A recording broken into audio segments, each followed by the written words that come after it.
privilégié pour nous d'être dans la présence du Seigneur, excusez-moi. Et ce soir, vraiment, je voudrais qu'on regarde encore ce sujet que nous avons commencé à regarder depuis cet été, le sujet de la pluie. Mais parce que Dieu est une profondeur sans fin, nous allons le regarder d'une autre manière en ce soir.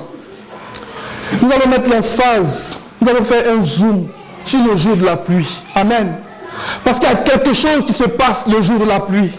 Et que cette année soit pour toutes nos familles un jour de pluie. Alléluia. Nous allons croiser là deux passages. Zacharie chapitre 10 verset 1 et Ézéchiel chapitre 1 à partir du verset 26. Il y a quelque chose qui se passe le jour de la pluie. Le jour de la pluie, le Seigneur vient faire alliance avec les familles. Alléluia. Le jour de la pluie, il y a l'arc qui est dans la nuée. Alléluia. Comme au temps de Noé. Alléluia. Il a dit à Noé, il dit, je regarderai l'arc et je me souviendrai de toi. Alléluia.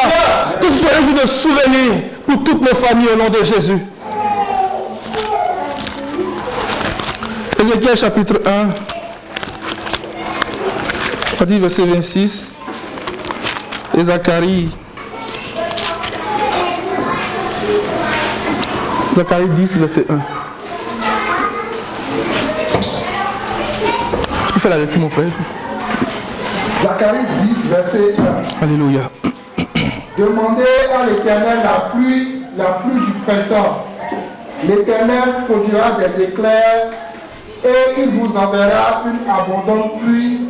Il donnera à chacun de l'herbe dans son champ. Amen.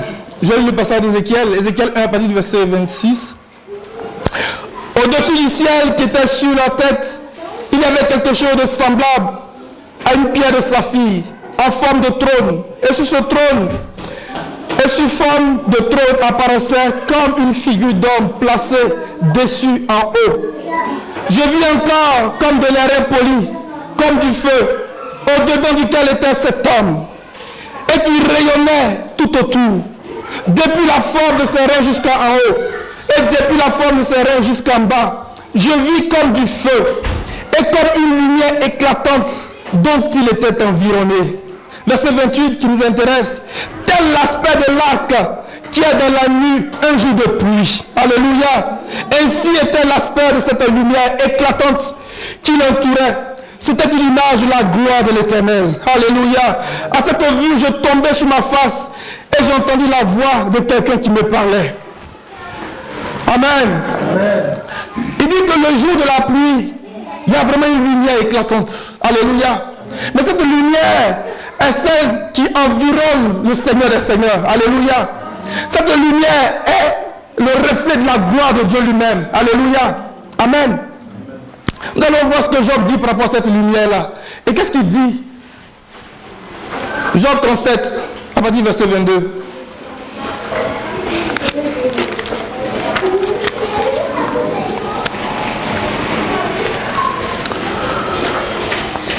Je lis dans la version seconde 21 ici. Du nord survient une lumière dorée. Dieu s'entoure d'une splendeur redoutable. Alléluia. Il dit cette lumière vient du nord. Et cela confirme vraiment la vision d'Ézéchiel au verset 4. Il dit, je regardais et voici, il vient du septentrion, un vent impétueux, une grosse nuée et une gerbe de feu qui répandait de tous côtés une lumière éclatante, au sein de laquelle brillait comme de l'airain poli, sortant du milieu du feu. Alléluia. Et c'est ce que Job vient nous confirmer. Mais nous allons poursuivre la lecture. Verset 23. Nous ne pouvons atteindre le Tout-Puissant. Sa grandeur se manifeste dans sa force. Mais le droit et la parfaite justice, il ne les maltraite pas. Amen. Lorsque cette lumière se manifeste, cela traduit la grandeur, la puissance de Dieu. Amen. Amen. Et ce que Job dit ici, Moïse l'avait déjà dit. Et pourquoi Job reprend ça? Et pourquoi Moïse le disait? Parce que Moïse tentait d'annoncer vraiment le mystère de la résurrection des morts. Amen. Lorsque les explorateurs étaient revenus de l'exploration, et qu'ils ont commencé à murmurer et à décourager le peuple, et que la colère de Dieu s'est enflammée, Il était prêt à les détruire. Et Moïse a fait cette prière. Et dans sa prière, il a dit, maintenant Seigneur, que ta grandeur se manifeste dans ta puissance. C'est ce que Job a dit ici, au verset 24. Je vais relire ici. Verset 23. Nous ne pouvons atteindre le Tout-Puissant. Sa grandeur se manifeste dans sa force. Alléluia. Et dans Nombre 14, justement, Moïse avait déjà annoncé ces choses-là.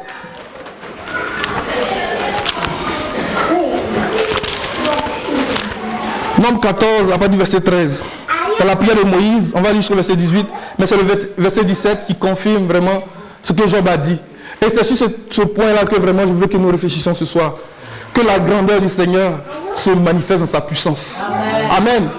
Pourquoi nous allons regarder ça et faire le lien avec la résurrection des morts? C'est parce que l'apôtre Paul a repris cela. Il dit que j'ai entendu parler de votre foi, de votre amour. Mais je prie pour vous que Dieu vous donne l'esprit de sagesse et de révélation. Et qu'il illumine les yeux de votre cœur. Amen. Que vous sachiez quelle est l'espérance qui s'attache à votre appel. Et quelle est envers nous qui croyons l'infinie grandeur de sa puissance. Qui se manifeste avec efficacité par la vertu de sa force, qu'est le Saint-Esprit. Et cette puissance qu'il a déployée en Christ en le ressuscitant des morts. Amen. C'est pour ça que nous sommes en train de regarder cela. Amen.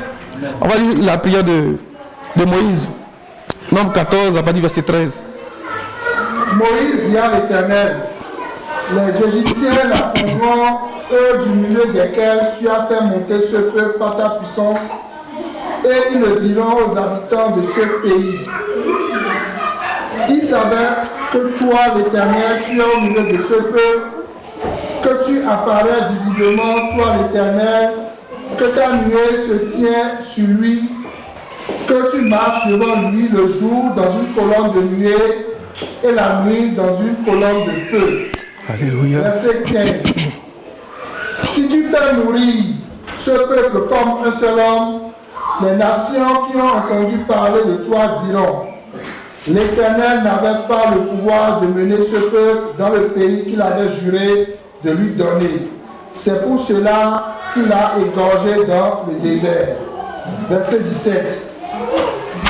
Maintenant que la puissance du Seigneur se montre dans sa grandeur, comme tu l'as déclaré en disant, l'Éternel est lent à la colère et riche en bonté, il pardonne l'iniquité et la rébellion, mais il ne tient point le coupable pour innocent, et il punit l'iniquité des pères sur les enfants jusqu'à la 3e et la 4e génération. Alléluia. Le verset 17. Maintenant que la puissance du Seigneur se montre dans sa grandeur, comme il a déclaré. Que la puissance du Seigneur se montre dans sa grandeur pour chacune de nos familles en cette année, au nom de Jésus. Amen. Mais pourquoi est-ce qu'il faut que la puissance du Seigneur se manifeste dans sa grandeur? C'est ça que Paul va nous expliquer et que nous allons regarder plus en détail. Amen. Nous allons regarder seulement ce soir la manifestation de la puissance de Dieu. Amen. Qui nous montre sa grandeur. Cette grandeur qui est inaccessible pour les humains. Mais qu'aujourd'hui, par le moyen de l'évangile, cela nous est accessible. Amen. Amen. Éphésiens chapitre 1.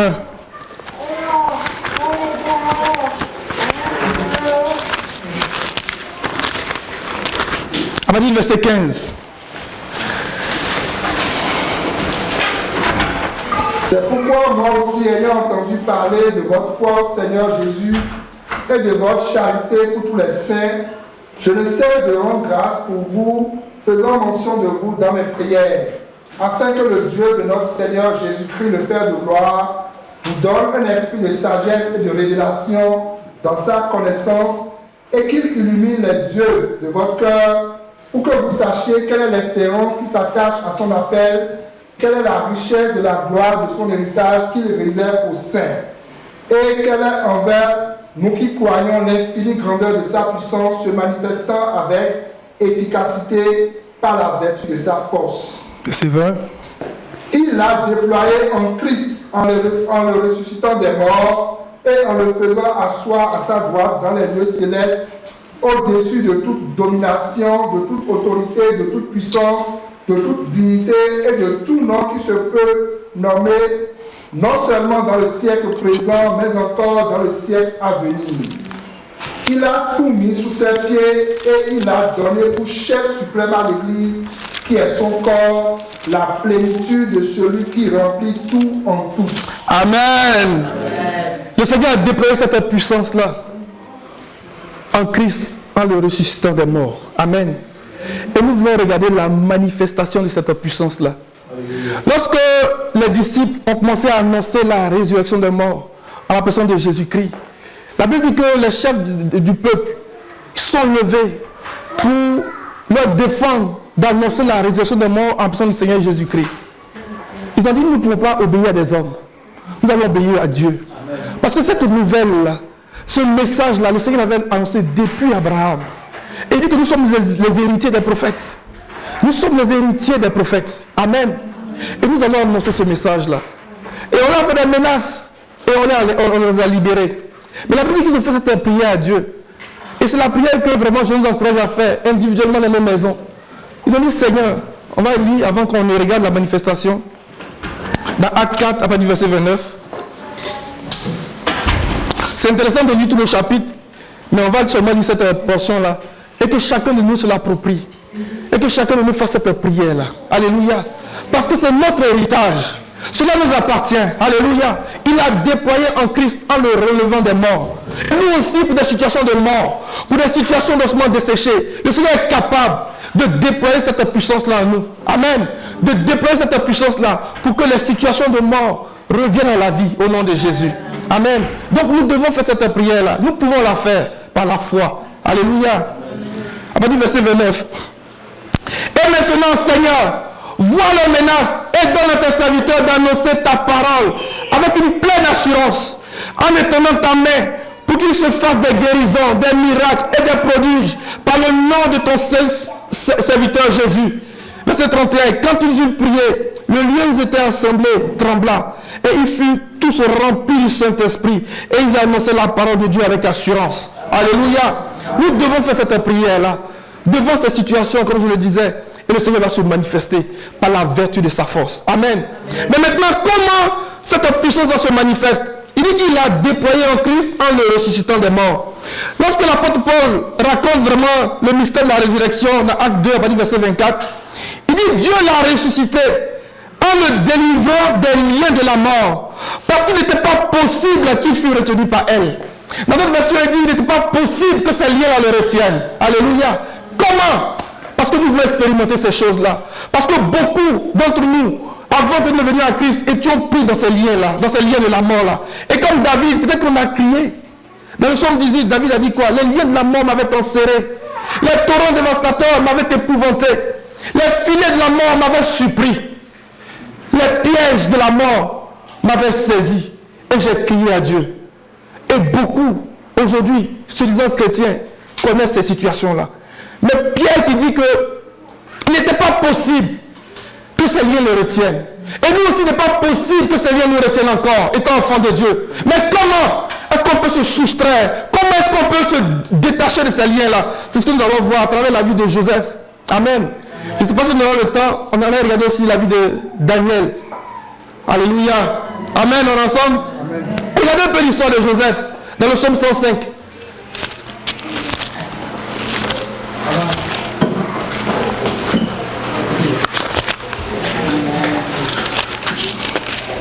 C'est une image qui est très brève dans le récit du psalmiste, mais elle est puissante, elle est forte. J'aime beaucoup ce qui est dit dans la version seconde 21, et puis peut-être qu'il y a d'autres versions qui le disent un peu comme ça aussi. À partir du verset 16. Psaume 105, à partir du verset 16. Pour voir comment le Seigneur nous délivre des puissances de la mort. Alléluia. Il a appelé la famine sur le pays. Il a coupé tout moyen de subsistance. Il a envoyé un homme devant eux, Joseph, qui fut vendu comme esclave. Le verset 18. On a attaché ses pieds dans des chaînes. On a enserré son cou dans du fer. Regardez la situation de Joseph. On a attaché ses pieds dans des chaînes. Et lorsque Babylone nous saisit, ce sont des chaînes en bronze. Lisons le livre de Jérémie. Pendant la captivité, les rois qui ont été déportés, ils étaient enchaînés avec des chaînes en bronze. Il n'y avait aucun moyen pour eux de se soustraire de ces chaînes-là. Il n'y avait aucun moyen pour eux de se sortir.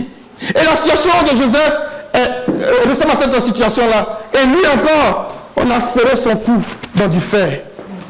C'est l'image vraiment de la capture, vraiment d'un homme fort. Amen. Quelqu'un qui ne peut pas se soustraire du tout. Ses pieds, son cou, il ne peut rien faire.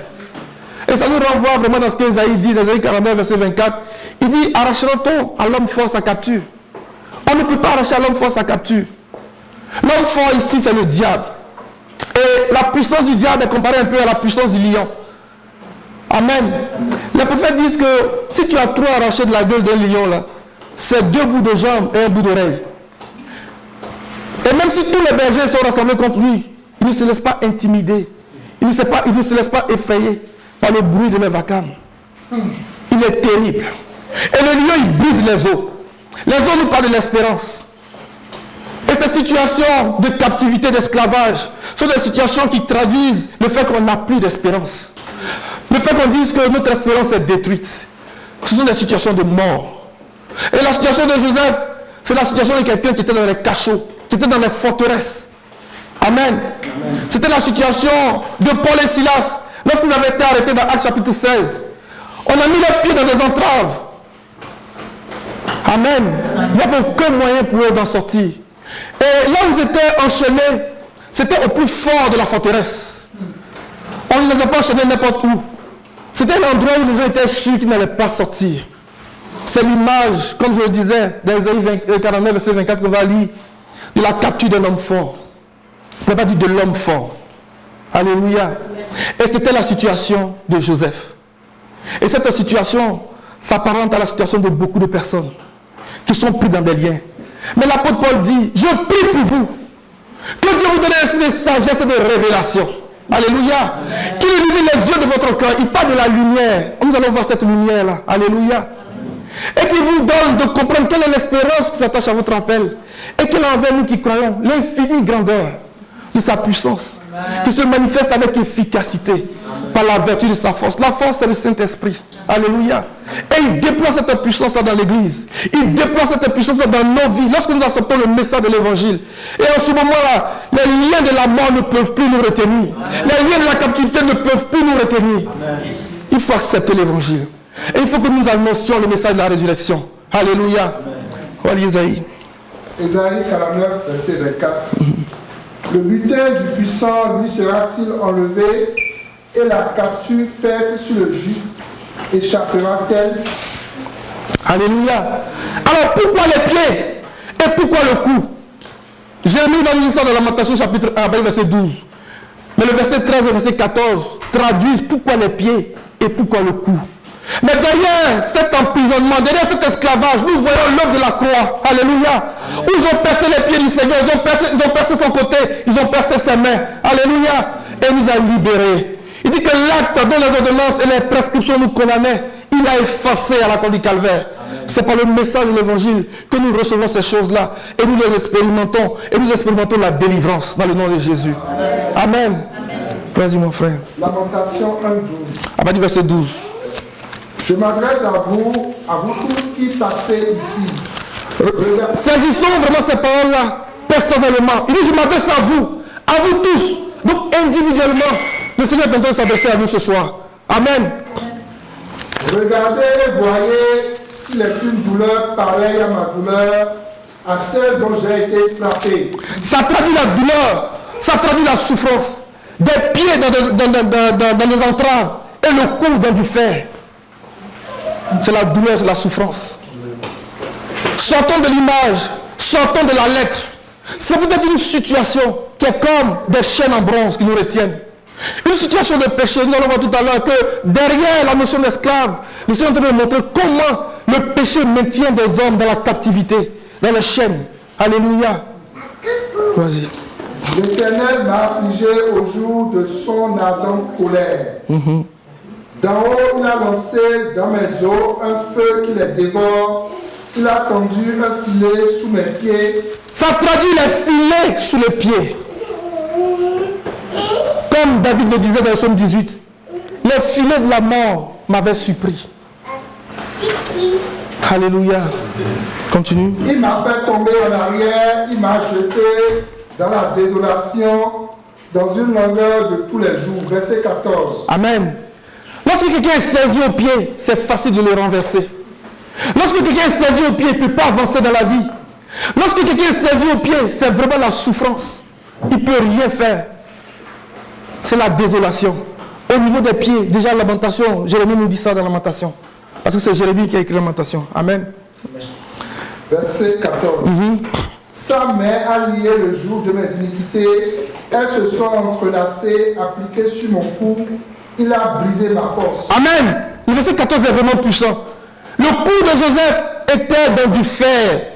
Et la Lamentation dit que sa main a lié le joug de mes iniquités. Le cou qui est saisi dans du fer parle de la puissance des iniquités, qui est comme un joug pesant, qui est comme un joug écrasant. Alléluia.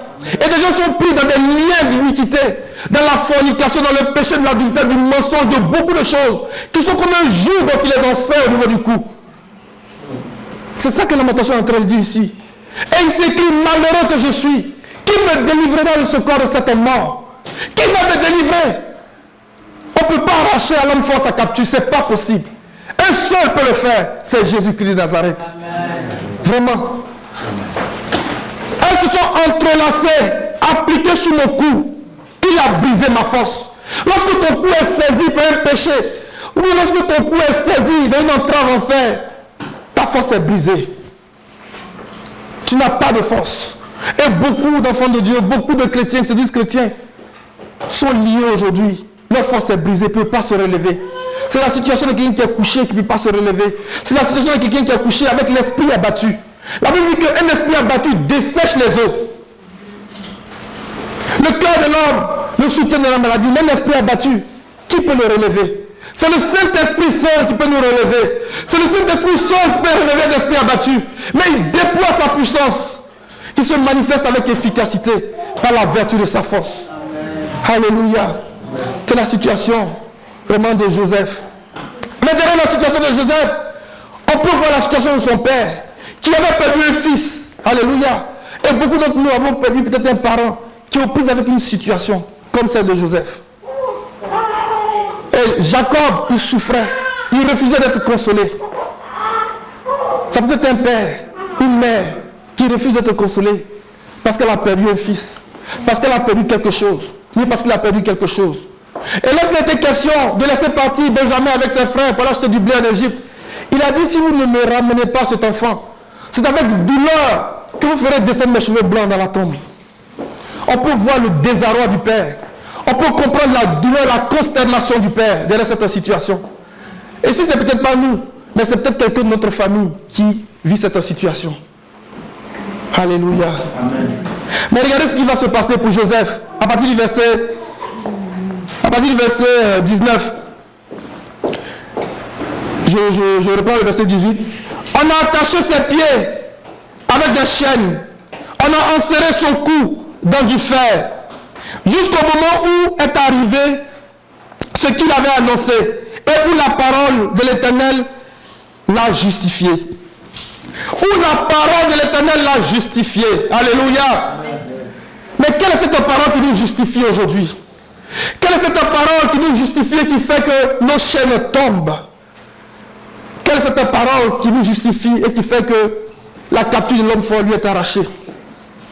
La Bible dit que lorsque David parlait à Saül, avant d'affronter Goliath, il a dit, lorsque un lion ou un ours venait se saisir d'une brebis, ton serviteur le poursuivait, il le frappait et il arrachait la brebis de sa gueule.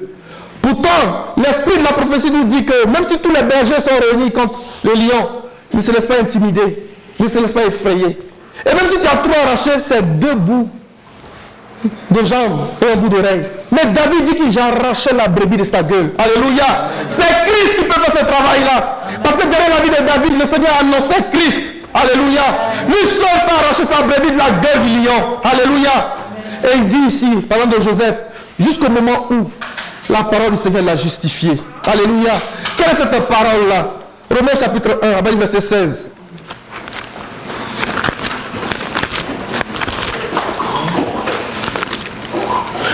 Si nous voulons comprendre vraiment la notion de justice, de justification, lisons le livre de Romains, où Paul prend le soin de développer ces choses-là là-dedans. Amen. Romains chapitre 1, verset 16. Car je n'ai point honte de l'évangile.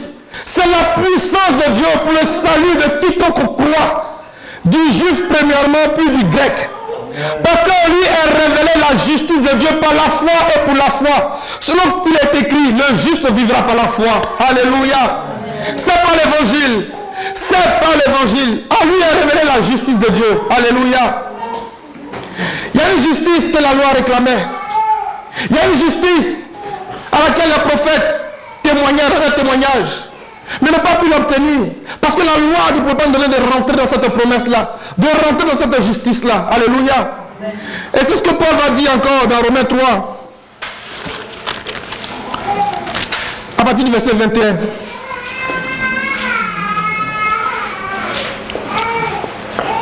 Mais maintenant, sans la loi, est manifestée la justice de Dieu, à laquelle rendent témoignage la loi et les prophètes.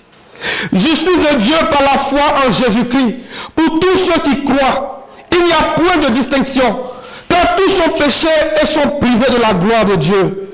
Ils sont gratuitement justifiés, alléluia, par sa grâce, par le moyen de la rédemption qui est en Jésus-Christ. Dans d'autres versions, on dit par le moyen de la libération qui se trouve en Jésus-Christ. C'est Jésus seul qui peut nous libérer. Amen. Si nous faisons face à une situation comme la situation de Joseph, par le moyen de la libération, par le moyen de la rédemption. Et le mot rédemption vraiment est utilisé dans Isaïe 24, Isaïe 49, verset 24 qu'on a vu plus bas. Amen. Et le mot rédemption, nous attendons la rédemption, la libération de notre corps, par le moyen de la rédemption qui se trouve en Jésus-Christ. Alléluia.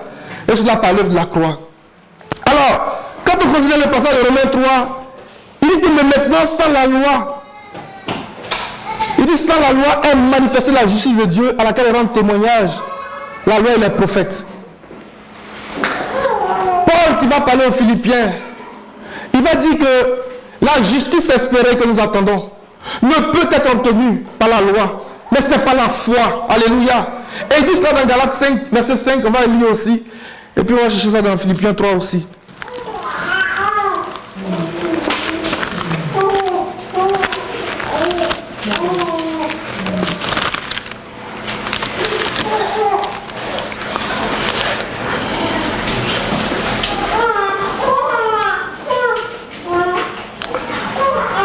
Galates 5, à partir du verset 1, verset 5, mais c'est le verset 5 qui traduit l'idée de Paul ici. Galates 5, verset 1. C'est pour la liberté que Christ nous a affranchis. Demeurez donc ferme et ne vous laissez pas mettre de nouveau sous le joug de la servitude. Voici, moi Paul, je vous dis que si vous vous faites circoncis, Christ ne vous servira de rien.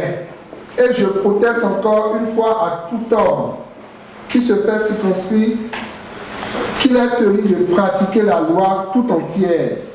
Vous êtes séparés de Christ, vous tous qui cherchez la justification dans la loi, vous êtes déchus de la grâce. Verset 5. Pour nous, c'est de la foi que nous attendons par l'Esprit l'espérance de la justice. Amen. Dans l'autre verset, dit la justice espérée. Alléluia. Amen. Et il reprend ça encore dans Philippiens 3, quand il dit que je regarde toutes choses comme de la boue. Je vais lire à partir du verset 4. Moi aussi, cependant, je refuse de mettre ma confiance à la chair. Si quelqu'un autre croit pouvoir se confier à la chair, je le puis bien davantage.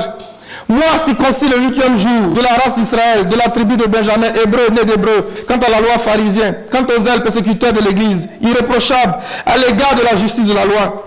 Mais ces choses qui étaient pour moi un gain, je les ai regardées comme une perte à cause de Christ. Et même, je regarde toutes choses comme une perte à cause de l'excellence de la connaissance de Christ, mon Seigneur, pour lequel j'ai renoncé à tout, et je les regarde comme de la boue afin de gagner Christ. Là, je voudrais ouvrir une parenthèse. Le Seigneur avait guéri un aveugle-né. Et lors de sa guérison, il a fait la boue et il l'a mis sur ses yeux. Alléluia. Pour montrer à tous ceux qui étaient là que des choses dans lesquelles ils placent leur confiance, des choses dans lesquelles ils placent leur expérience, c'est de la boue. Alléluia. Et c'est ce que Paul essaie d'expliquer plus haut. Je suis hébreu, né d'hébreu. Je suis ceci, je suis cela. Tout ça, c'est la boue. Amen. Que le Seigneur vous donne de laver nos yeux au bassin de Siloé. Pour voir distinctement. Parce qu'il dit quoi? Il a fait de la boue, l'homme qu'on appelle Jésus, il a fait de la boue la nuit sur mes yeux. Il m'a dit, va te laver au bassin de Siloé. Je suis allé, je me suis lavé et j'ai vu. Le Seigneur veut nous donner de voir. Faisons fi de nos préjugés. Faisons fi de tout ce que nous avons comme bagage intellectuel pour dire je suis ceci, je suis cela. Tout ça, c'est de la boue. Amen. Et puis, il va reprocher aux pharisiens. Il dit que si vous étiez aveugle, vous n'auriez pas de péché. Mais parce que vous dites que vous voyez, vos péchés demeurent. Oh, soyons comme cet homme-là. Et regardons toutes choses comme de la boue. Alléluia. Amen. Amen. Verset 9. Et d'être trouvé en lui, non avec ma justice, celle qui vient de la loi, mais celle qui s'obtient par la foi en Christ. Justice qui vient de Dieu par la foi, afin de connaître Christ et la puissance de sa résurrection et la communion de sa souffrance, en devenant conforme à lui dans sa mort pour parvenir, si je puis, à la résurrection d'entre les morts. Alléluia. Joseph, jusqu'au moment où la parole de Dieu l'a justifié, jusqu'au moment où nous expérimentons la puissance de l'évangile, nous rentrons dans la justice du Seigneur. Alléluia. Nous rentrons dans la justice du Seigneur. Parce que c'est l'évangile qui révèle la justice de Dieu. Amen. Par la foi et pour la foi. Selon qu'il est dit, le juste vivra par la foi. Et cet évangile pour nous est comme la lumière. Alléluia. Jean chapitre 1. Au commencement était la parole. La parole était avec Dieu et la parole était Dieu. Et cette parole était la lumière du monde. En elle, il y avait la vie. Alléluia. Dans l'évangile, il y a la vie. Le Seigneur a mis en évidence la vie et l'immortalité par l'évangile. Alléluia. Et puis dans Jean va dire, des choses que nous avons vues, que nos yeux ont vues, que nos mains ont touchées, que nous avons contemplées. Nous vous l'annonçons. Alléluia. Pour que vous soyez en communion avec nous, comme nous sommes en communion avec le Père. Et alors que nous recevons ces paroles, que ça nous donne d'être en communion avec lui. Parce que Dieu est lumière et en lui il n'y a point d'ombre de variation. Il est lumière et nous révèle sa lumière par l'évangile. C'est par sa lumière que nous voyons la lumière. Et le Seigneur veut que nous voyons la lumière. Alléluia. Le jour de la pluie. Amen. Amen. Alors revenons rapidement dans l'histoire de Joseph. Verset 19. Jusqu'au moment où est arrivé ce qu'il avait annoncé et où la parole de l'Éternel l'a justifié. Le roi l'a fait libérer. Quel roi? Le dominateur des peuples l'a relâché. Il a établi Seigneur sur sa maison et maître de tous ses biens, afin qu'il puisse à son gré diriger ses princes et enseigner la sagesse à ses anciens. Alléluia. Amen. Le dominateur des peuples. Aujourd'hui, le dominateur des peuples, pour nous, c'est le péché. Le péché est celui qui domine l'humanité. Amen. On va voir ça dans Romains. Dans Romains 3, verset 9. Le dominateur des peuples, c'est le péché. Le péché maintient les hommes dans cette forme d'esclavage, dans cette captivité, avec des liens difficiles à briser. C'est le péché qui est le dominateur des peuples aujourd'hui. Et la mort règne par le péché. Alléluia. La mort règne par le péché. La mort règne par le péché. Et j'ouvre la parenthèse pour parler de Daniel. Daniel aussi, à travers son histoire, le Seigneur est en train de nous montrer le mystère de la résurrection. La Bible dit que ses compatriotes, ses collègues ont cherché chez lui une faute, une négligence quelque part pour pouvoir l'accuser. Ils n'ont trouvé chez lui ni négligence ni faute. Mais il a fallu trouver un moyen pour l'accuser. Alors, ils vont faire que le roi va prendre un décret, une loi. Pourquoi? Parce qu'il savait que Daniel aimait tellement son Dieu et qu'il n'allait pas obéir à cette loi-là. Et l'apôtre Jean qui nous dit quoi? Le péché, c'est la transgression de la loi. Donc, amener Daniel d'une certaine façon à pécher, en transgressant une loi, en transgressant un édit du roi. Amen. Et Paul qui parle en Romains 7, il dit que quand il n'y a pas de loi, le péché n'est pas pris en compte. Donc, en adoptant cette loi, c'était une manière d'amener Daniel à pécher. Amen. Et lorsqu'il a péché, la sentence, c'était la fosse au lion, le séjour des morts. Alléluia. Mais lorsqu'ils l'ont mis dans la fosse, la Bible dit qu'ils ont mis la pierre. Et les hauts fonctionnaires du roi et lui-même ont posé leur anneau. Pourquoi? Afin que rien ne puisse être modifié pour Daniel. La mort est irréversible. La mort est vraiment irréversible. Alléluia. On ne peut rien changer. C'est ce que c'est en train de dire à travers les anneaux qu'ils avaient apposés. Amen. Devant la mort, l'homme ne peut rien faire. C'est l'ennemi le plus puissant de l'homme. Mais un seul a brisé les liens de la mort. Amen. Alléluia. Et comment l'évangile vient nous faire sortir des tombes? Encore avec l'histoire de Daniel. Lorsque le roi n'a pas arrivé, il n'a pas réussi à dormir. La Bible s'est levée avec l'aurore. L'aurore, on dit qu'il viendra pour nous, comme l'aurore se déploie au-dessus des montagnes. Joël chapitre 2. Alléluia. Il annonce la puissance de la résurrection. Il s'est levé, il allait à la fosse au lion avec une voix triste. Daniel, Daniel, ton Dieu que tu sers avec ta persévérance, a-t-il pu te délivrer de la gueule du lion? Il dit au roi, viens éternellement. Mon Dieu a envoyé son ange et il a fermé la gueule des lions. Oh, l'ange nous parle du ministère de l'esprit. Alléluia. Nous parle d'un ministère que c'est un dépôt dans l'église. Alléluia. Et par le ministère de la parole, par le ministère de l'esprit, le Seigneur donne d'expérimenter la puissance de la résurrection des morts. Amen. Il dit qu'il a envoyé son ange et il a fermé la gueule des lions. D'ailleurs, il a expérimenté la résurrection des morts. Amen. Alléluia. Amen. Alors, revenons dans Romains 3, verset 9. Vas-y, mon frère.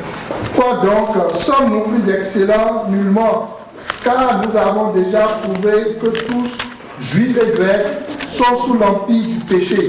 Amen. Je vais lire dans la version saison 21 ici. Est-ce que quelqu'un a la version?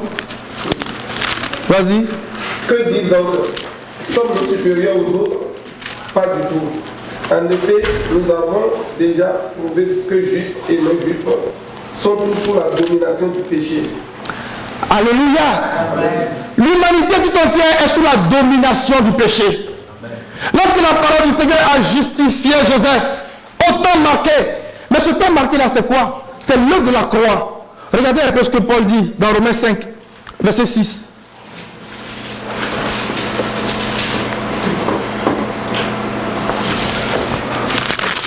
Tu peux lire Saturnin dans ta version aussi, puis va lire dans la version du second.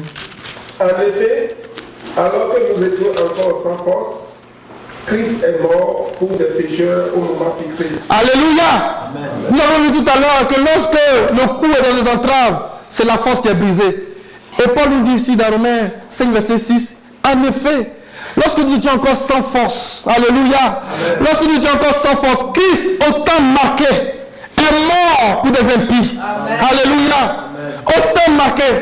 Donc, à travers la vie de Joseph, le Seigneur est en train de nous montrer la puissance de la résurrection des morts. Au temps marqué, il a envoyé son fils. Galates 4. Alléluia. Amen. Il nous a racheté. Alléluia. Lorsque nous étions esclaves du péché. Au temps marqué, lorsque nous recevons l'évangile, le Seigneur nous justifie et nous donne d'expérimenter la délivrance. Amen. Alléluia. Revenons pour finir l'histoire de Joseph. On va un peu vite. Parce que je veux qu'on atteigne un point. Avant que... Dans le psaume 105.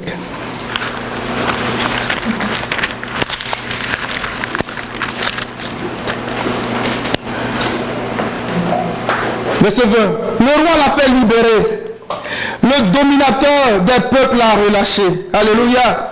Oh, ce soir, nous prions que, quel que soit le dominateur qui retenait quelqu'un, dans une forme d'esclavage, de péché, dans une forme de servitude, que la parole du Seigneur soit libérée pour relâcher les captifs. Que les liens de la fornication, les liens de l'adultère, du péché, les liens de la maladie, parce que la mort s'exprime de 4 manières. La famine, que le fils aîné de la mort. Job 13, verset 18. Je crois que c'est Job 18, verset 13, en tout cas je vais regarder. La famine, c'est le fils aîné de la mort. Les pestes, qui parlent des maladies. Alléluia. L'épée, les bêtes féroces. Les bêtes féroces parlent des esprits de ce monde de ténèbres. Alléluia. Parlent des sorciers. Parlent des puissances occultes. Mais lorsque le Seigneur déploie sa puissance, comme il a fait pour Jésus-Christ, en le relevant des morts, il dit qu'il a donné, il a mis au-dessus de toute domination, au-dessus de toute autorité, de tout le monde qui se peut nommer. Non seulement dans ce siècle présent, mais dans le siècle à venir. C'est l'évangile qui nous met dans cette position de domination, cette position d'autorité. Le Seigneur dit, faisons l'homme à notre image et à notre ressemblance. C'est l'évangile qui nous permet de rentrer dans cette parole du Seigneur. Il nous met dans cette position. Alléluia. Et de même qu'il a dit à Cyrus, Cyrus a dit, le Dieu du ciel m'a commandé. Cyrus qui veut dire la puissance extrême. Et la puissance extrême aujourd'hui qui gouverne le monde, c'est la mort. Mais dit, le Dieu du ciel m'a commandé, alléluia, le Dieu du ciel m'a commandé de laisser partir ses exilés, alléluia, que le Dieu du ciel commande à cette situation, à ce dominateur qui pèse sur les familles, de laisser partir les enfants du Seigneur, au nom de Jésus. Le Dieu du ciel m'a commandé. Nous bénissons le Seigneur. Amen. Parce que temps marqué, il a libéré sa parole. Amen. Et il libère sa parole qui nous justifie. Alléluia. Et qu'est-ce qui va se passer pour Joseph? Le dominateur l'a relâché, il a établi Seigneur sur sa maison. Alléluia. Et maître de tous ses biens.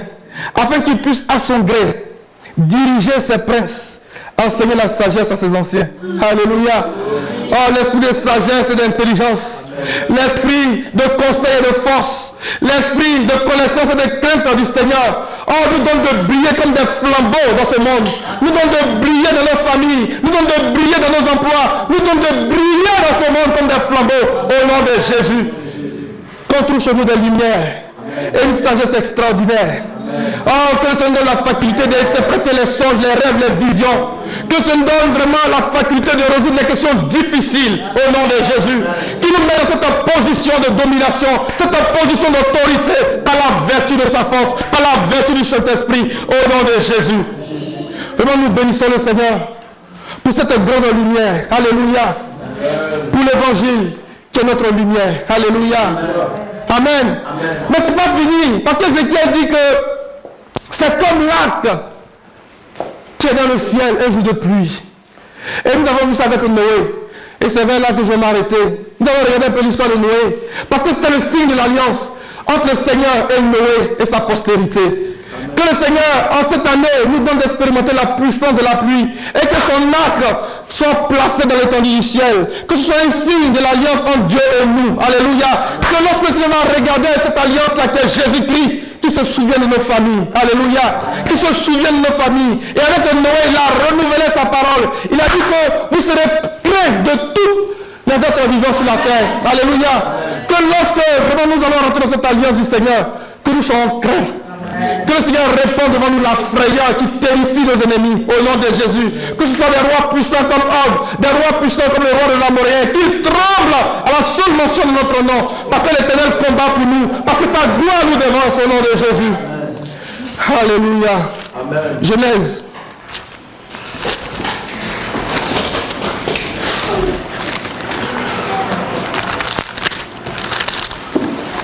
Genèse chapitre 8.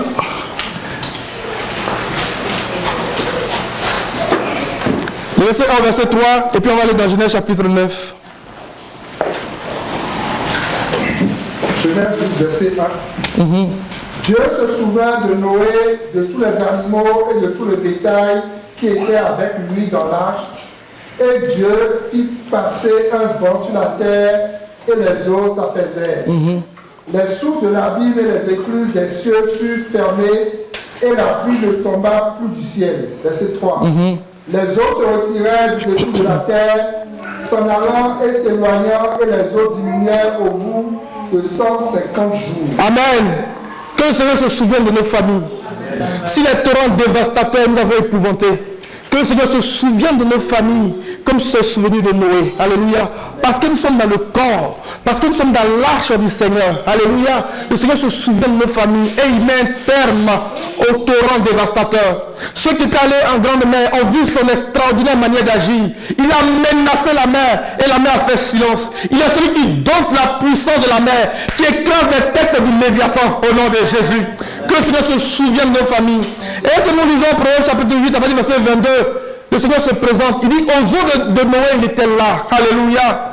Il était là pendant les eaux de Noé. Pendant le déluge, il était là. Le Seigneur est là. Même si nous passons par des situations, il est là. Il dit, j'étais là. Je jouais devant lui, je faisais son plaisir. Est-ce qu'on peut dire ça un peu? Proverbe 8, à partir du verset 22.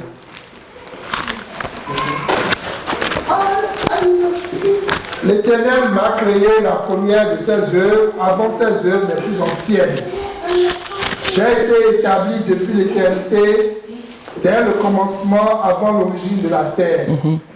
Je fus enfanté quand il n'y avait point d'abîme, point de source chargée d'eau, avant que les montagnes soient affermies avant que les coliques existent, je fus enfanté. Amen. Nous pouvons nous approprier ces paroles. Comme David dans le psaume 139. Il dit, avant que je ne vienne à l'existence, tu voyais tous mes jours devant toi. Alléluia. Le Seigneur nous voit, même dans les profondeurs de la terre. Il dit, tu me voyais, tu m'as tissé dans les profondeurs de la terre.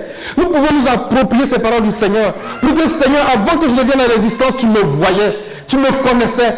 Et devant toi étaient inscrits tous les jours de ma vie. Alléluia. Tous nos jours sont inscrits devant le Seigneur. Il nous voit. Même si nous sommes épouvantés, il nous voit, il est là. Alléluia. Continue mon frère. Verset 26. Il n'avait encore fait ni la terre, ni les campagnes, ni le premier atome de la poussière du monde. Lorsqu'il disposa les cieux, j'étais là. Lorsqu'il traça un cercle à la surface de l'abîme, lorsqu'il fixa les nuages d'en haut et que les sources de l'abîme jaillissent avec force, lorsqu'il donna une limite à la mer pour que les eaux ne franchissent pas les bords, lorsqu'il posa les fondements de la terre, j'étais à l'œuvre. Alléluia. Et je faisais tous les jours ses délices. Alléluia. Jouant sans cesse en sa présence. Alléluia. Jouant sur le globe de sa terre. Et trouvant mon bonheur parmi les fils de l'homme. Alléluia. Le Seigneur est là. Le Seigneur se souvient de nos familles. Au nom de Jésus. On continue dans Genèse. Chapitre 9. On va du verset 1. On va aller jusqu'au verset 17. Puis je vais m'arrêter. Ouais. Ah, verset 1. Dieu bénit Noé et ses fils et leur dit: soyez féconds, multipliez et remplissez la terre. Vous serez un sujet de crainte et d'effroi pour tout animal de la terre, pour tout oiseau du ciel, pour tout ce qui se meut sur la terre et pour tous les poissons de la mer. Ils sont livrés en vos mains. Alléluia. Tout ce qui se meut et qui a vie vous servira de nourriture. Je vous donne tout cela comme lait verte. Seulement, vous ne mangerez point de chair avec son âme, avec son sang. Sachez-le aussi, je redemanderai le sang de vos âmes, je le redemanderai à tout animal, et je le redemanderai l'âme de l'homme à l'homme qui est son frère. Verset 6. Si quelqu'un verse le sang de l'homme, par l'homme son sang sera versé. Car Dieu a fait l'homme à son image. Et vous, soyez féconds et multipliez, répandez-vous sur la terre et multipliez sur elle. Dieu parla encore à Noé et à ses fils avec lui en disant. C'est la partie qui nous intéresse, faisons attention à ce que le Seigneur va faire. Verset 9. Voici, j'établis mon alliance avec vous et avec votre postérité après vous, avec tous les êtres vivants qui sont avec vous, tant les oiseaux que le bétail et tous les animaux de la terre, soit avec tous ceux qui sont sortis de l'arche, soit avec tous les animaux de la terre. Verset 11. J'établis mon alliance avec vous. Aucune chair ne sera plus exterminée par les eaux du déluge, et il n'y aura plus de déluge pour détruire la terre. Et Dieu dit, c'est ici, vas-y. Le signe de l'alliance que j'établis entre moi et vous, et tous les êtres vivants qui sont avec vous, pour les générations à toujours. J'ai placé mon arc dans la nuit, et il servira de signe d'alliance entre moi et la terre. Alléluia. À nos jours de pluie. Ézéchiel 1, verset 28. Tel l'aspect de l'arc qui est dans la nuit un jour de pluie. Ainsi était l'aspect de cette lumière éclatante qui l'entourait. Alléluia. C'était une image de la gloire de l'Éternel. Oh, Christ est l'expression de sa personne, est l'empreinte de sa personne et le reflet de sa gloire. Alléluia. Christ est notre alliance. Christ est notre alliance. Alléluia. Christ est notre alliance. Il dit, c'est ici le signe de l'alliance que j'établis entre moi et toute la terre. Christ est l'alliance entre Dieu et toute la terre. Alléluia. Lorsque nous acceptons le message de l'évangile, lorsque nous acceptons le Seigneur Jésus-Christ, nous rentrons dans cette alliance de notre Dieu. Alléluia. Et toutes les promesses qui ont été faites à Noé, à sa famille et à sa postérité nous appartiennent. Alléluia. C'est ici le signe de l'alliance. Alléluia. Donc, en un jour de pluie, le Seigneur établit son alliance avec le peuple. Alléluia. C'est pourquoi on dit qu'il viendra pour nous comme la dernière pluie. Alléluia. Il viendra pour nous comme la dernière pluie. Continue, mon frère. verset 14. Ézéchiel 1, Non, Genèse 9, verset 14. verset 14.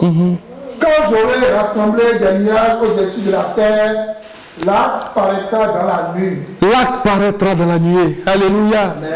Continue. Et je me souviendrai de mon alliance entre moi et vous, et tous les êtres vivants de toute chair, et les eaux ne deviendront plus un déluge. Alléluia. Alléluia. L'arc sera dans la nuit, et je le regarderai pour me souvenir de l'alliance perpétuelle Alléluia. entre Dieu et tous les êtres vivants de toute chair qui est sur la terre. Alléluia. Il parle d'une alliance perpétuelle. Alléluia. Il parle d'une classe de sacrificateurs. Alléluia. Il parle du mystère des premiers-nés. Alléluia. Et le monde tout entier, toute la création soupire et attend la révélation des fils de Dieu. Christ est notre alliance. À cause de Christ, le Seigneur se souvient de nous. Et il nous restaure. Il nous restaure. Et à cause de Christ, le Seigneur nous donne d'expérimenter la puissance de la résurrection. Et moi, je bénis le Seigneur pour nos familles. Que le Seigneur se souvienne de chaque famille ici. Et que même cette grâce-là s'étende vraiment aux membres de nos familles qui seraient peut-être comme Jacob, qui ont vu partir de chez eux un fils qui n'est plus revenu et qui ont gardé la douleur, la peine de sa perte. Amen. Que cette grâce-là aille dans les lieux arides de nos vies, de nos familles et apporte la vie au nom de Jésus. Nous bénissons le Seigneur pour sa parole. Parce qu'on va avoir un temps de prière aussi.